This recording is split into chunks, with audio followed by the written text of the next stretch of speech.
Hello friends, my name is Satyam Gupta और आज मैं आपके सामने एक टेक्निकल टॉपिक और एक वैल्यूज का टॉपिक लेके आया हूं। तो जो टेक्निकल टॉपिक आज हम कवर करने वाले हैं दोस्तों, वो टॉपिक है how to handle welding electrodes and welding material. और दोस्तों, जैसा कि हम अपना टाइम मैनेजमेंट सीरीज में इस समय आगे बढ़ रहे हैं, तो आज का टॉपिक हमने लिया हुआ है keep healthy and stress free. तो दोस्तों, आज का टॉपिक हम आगे बढ़ाते हैं अपने पुराने टॉपिक से। जो हमारा प्रिंसिपल्स है, हमने जब अपने टॉपिक का शुरुआत किया था तब कुछ प्रिंसिपल्स को कवर किया था। आज हम उसको रिवाइज करेंगे। जैसे कल्चर प्रिंसिपल में everyday learning, respect every individual, lead with humility, behaviour, anger management. Continuous improvement पे seek perfection, embrace scientific thinking, focus on processes, assure quality at source, flow and pull processes, enterprise alignment, create constancy of purpose, और finally हमें result मिला था। तो दोस्तों, इनमें से हर एक टॉपिक को देखने के लिए आपको मेरे पुराने वीडियो देखने होंगे और आप इन टॉपिक को पा सकते हैं। और दोस्तों, जैसा कि हम टाइम मैनेजमेंट सीरीज को कवर कर रहे हैं, अभी टाइम मैनेजमेंट सीरीज में जो आज का टॉपिक है वो टॉपिक नंबर 10 है, keep your self healthy and stress free. तो दोस्तों, हम स्टार्ट करते हैं आज के टॉपिक से, keep your self healthy and stress free. और इससे टाइम मैनेजमेंट पे क्या बेनिफिट होता है मैं आपको बताता हूं। तो दोस्तों, जैसा कि हम जानते हैं, एक स्वस्थ शरीर और एक फ्री माइंड किसी भी डिफिकल्ट से डिफिकल्ट प्रॉब्लम को सॉल्व करने के लिए काफी होता है दोस्तों। तो जैसा कि मैं आपको बताना चाहूंगा कि अगर हम अपनी बॉडी को केयर करते हैं, अगर हम अपने बॉडी को स्ट्रेस फ्री रखना चाहते हैं, तो हम फिजिकली वर्कआउट करके उसको रिजुविनेट कर सकते हैं, मतलब और भी युवा रख सकते हैं। जैसा कि आपने देखा होगा, एक स्वस्थ मनुष्य जो होता है वो अपने किसी भी काम को, अगर वो हेल्दी है, तो किसी भी काम को आसानी से बिना स्ट्रेस के साथ इफिशिएंटली कंप्लीट करता है। दोस्तों, मैं ये भी बताना चाहूंगा कि आज की जो हमारी इंडस्ट्री है उसमें एक ड्राफ्ट और स्विफ्ट चेंज आया है।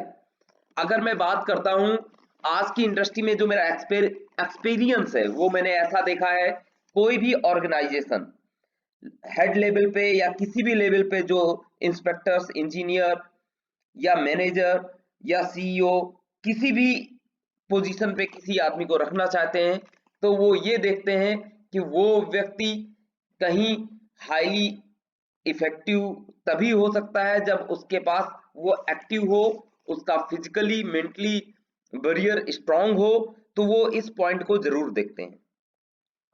तो दोस्तों, एक चीज मैं और बताना चाहूंगा कि जो स्वस्थ मनुष्य होता है उसको ये पता होता है कि उसके जो बायोलॉजिकल क्लॉक्स होते हैं या जो टाइम मैनेजमेंट की क्लॉक्स होती है, उसमें किस टाइम वो ज्यादा इफेक्टिव होगा। तो वो जो अपने टाइम का शेड्यूलिंग है, वो क्रिटिकल टास्क का शेड्यूलिंग उसी टाइम पे करता है और अपनी अपने पूरे थ्रू आउट द डे वो इस तरीके से तैयार रखता है कि उसका एनर्जी लेवल, उसको पता होता है किस टाइम पे उसका क्या एनर्जी लेवल होगा, और जो वो ऑफिस से लौट के जा रहा होगा तो भी उसको पता होगा कि उसके पास कितना एनर्जी लेवल मेंटेन है। और दोस्तों, जो बैड टाइम मैनेजमेंट के लोग होते हैं, जो टाइम मैनेजमेंट को प्रॉपर तरीके से नहीं कर पाते हैं, उनके पास कोई काम आता है या कोई टास्क आता है तो उनको स्ट्रेस कैसे फील होता है। उसको स्ट्रेस ऐसा फील होता है कि वो टास्क जब कंप्लीट नहीं होगा तो उसको स्ट्रेस फील होगा, तो फटीग होगा, स्ट्रेस होगा, उसका मूड सही नहीं होगा, कई बार वो बीमार पड़ेगा। तो ये साइन है दोस्तों, ये फाइंड आउट करने के लिए कि कहीं ना कहीं जो मैनेजमेंट है वो पुअर हो रहा है। दोस्तों, एक और पॉइंट है कि अगर आपको अपना स्ट्रेस लेवल अवॉइड करना है और आपको टास्क को कंप्लीट करना है, तो आपको एक टास्क कंप्लीट होने के बाद ही दूसरा टास्क उठाना चाहिए। पैरेलली 2 या 3 टास्क नहीं उठाने चाहिए, क्योंकि जब आप एक टास्क को कंप्लीट करेंगे तो जो उसका सेटिस्फेक्शन लेवल है वो आपके स्ट्रेस लेवल को रिड्यूस करेगा। दूसरा, दोस्तों, आज की जो करंट प्रैक्टिस है उसमें ऐसा माना गया है कि अगर कोई व्यक्ति रूटीन एक्सरसाइज करता है तो उसका ब्लड का फ्लो मेंटेन रहता है और वो ज्यादा इफेक्टिव हो सकता है, बिना थके हुए, बिना बीमार हुए ज्यादा काम कर सकता है, किसी भी ऑर्गेनाइजेशन के गोल को जल्दी अचीव करवा सकता है। तो दोस्तों, आज की जो इंडस्ट्री है, आज की इंडस्ट्री हेल्दी लोगों की है। तो हम लोगों को दोस्तों मिलके इस इंडस्ट्री को और आगे लेके जाना है। हमें अपने आप को और हेल्दी बनाना है, अपने आप को मोर प्रोडक्टिव बनाना है। इसके बाद दोस्तों कुछ मैं ऐसे साइन आपको बताऊंगा, वार्निंग साइन बताऊंगा, जिससे आप ये आइडेंटिफाई कर सकते हो कि आप स्ट्रेस में हो। आपको जब भी ऐसा फील हो कि आपको दूसरे लोग काम के लिए ओवर ब्लेम्ड कर रहे हैं, या आपका कॉन्फिडेंस लूज हो रहा है, या आपको बार बार गुस्सा आ रहा है, इरिटेट हो रहे हैं, ये जो साइन है दोस्तों, ये कहीं ना कहीं स्ट्रेस के साइन है। इसमें क्या क्या फीलिंग आएगी आपको, जैसे फीलिंग एंग्सियस, इरिटेबल एंड डिप्रेस्ड, आप ये फील कर सकते हो। Apathy, loss of interest in work, ये एक दूसरा साइन है दोस्तों। सोने के टाइम पे आपको प्रॉब्लम होगी, नींद प्रॉपर नहीं आएगी दोस्तों। उसके बाद फटीग, आप दिन भर थके थके फील करोगे। ट्रबल कंसंट्रेटिंग, आप कंसंट्रेट नहीं कर पाओगे। मसल्स टेंशन एंड हेडेक, ये एक पॉइंट है दोस्तों। स्टमक प्रॉब्लम, आपको पेट का प्रॉब्लम होगा। सोशल विड्रॉल, ये एक प्रॉब्लम होगा। लॉस ऑफ सेक्स ड्राइव, इसमें आपको प्रॉब्लम मिलेगा। आप ज्यादा अल्कोहल, ड्रग्स और इन सब चीजों पे इन्वॉल्व हो जाओगे। दोस्तों, अब हम अपने टेक्निकल टॉपिक की तरफ आगे बढ़ते हैं, जिसका टॉपिक है वेल्डिंग मटेरियल हैंडलिंग प्रोसीजर।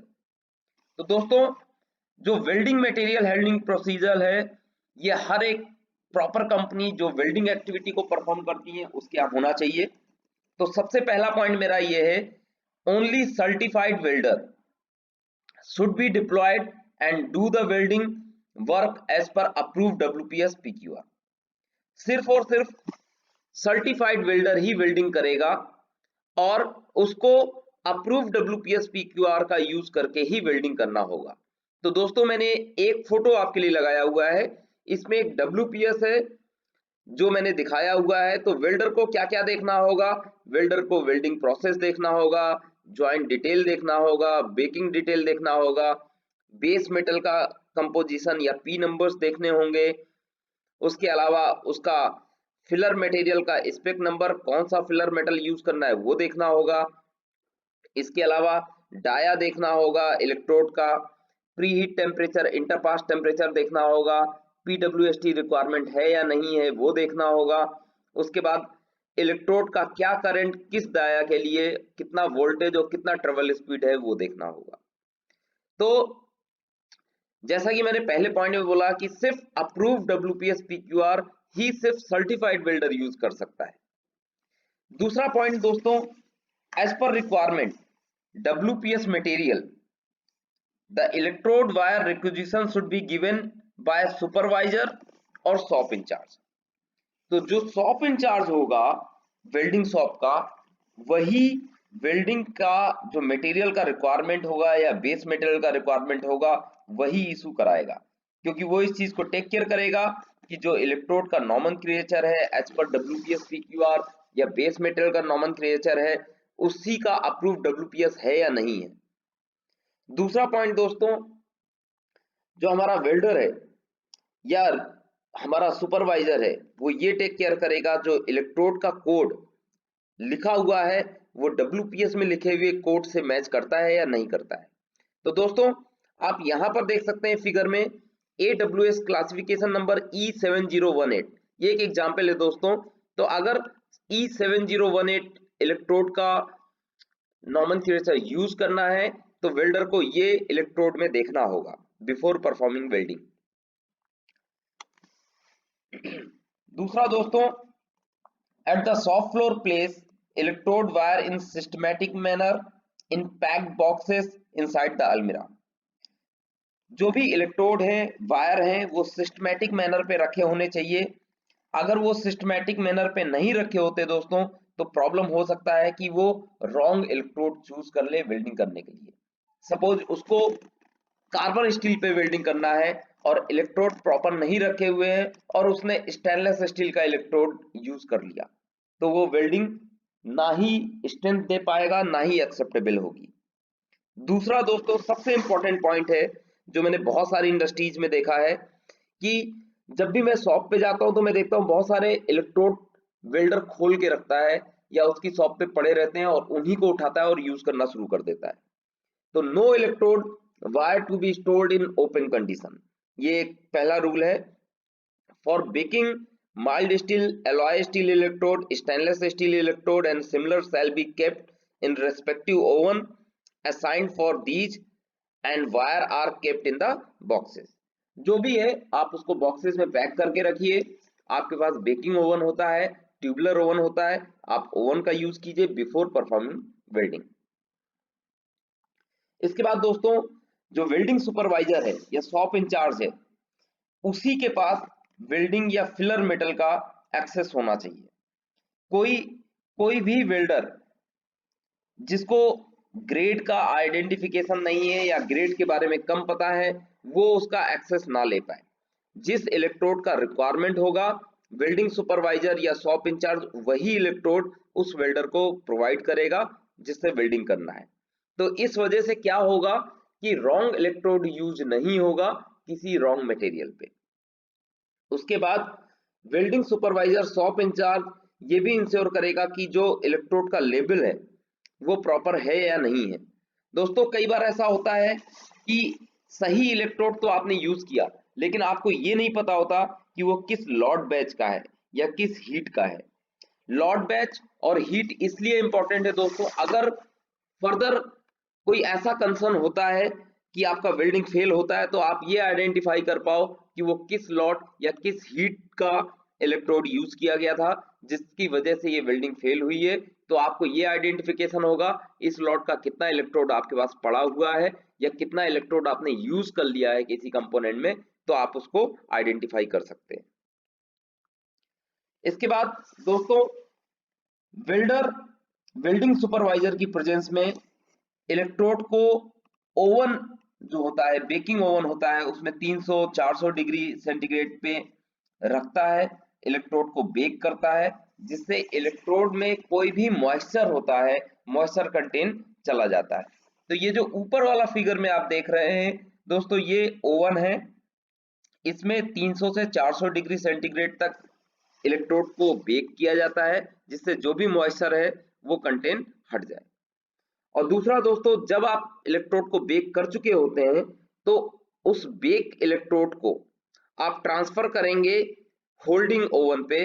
जो ट्यूबुलर ओवन आपको दिख रहा है नीचे येलो कलर का, ये ट्यूबुलर ओवन में टेम्परेचर 100 डिग्री के आसपास रहता है, जो ये करता है कि एक बार बेक होने के बाद इलेक्ट्रोड दोबारा से मॉइस्चर ना हो जाए।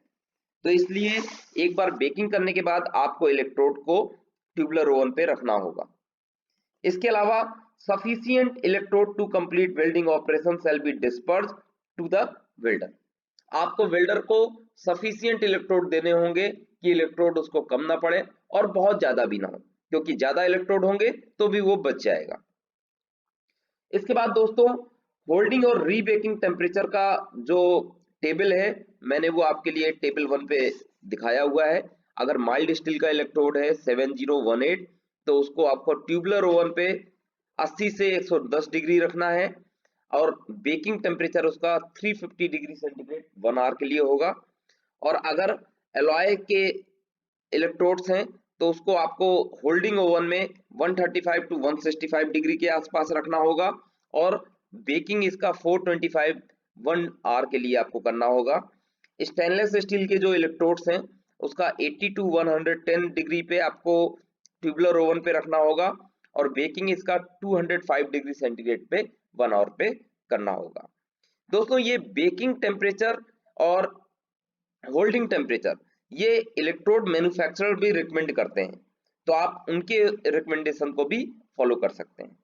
तो दोस्तों उम्मीद है आपको ये छोटा सा इनिशिएशन अच्छा लगा होगा और अगर आपको मेरा वीडियो पसंद आ रहा है तो उसको प्लीज लाइक करें, सब्सक्राइब करें, अपने दोस्तों के साथ शेयर करें। मैं आपके लिए ऐसे ही टेक्निकल वीडियो बनाता रहूंगा। Thank you so much. जय हिंद।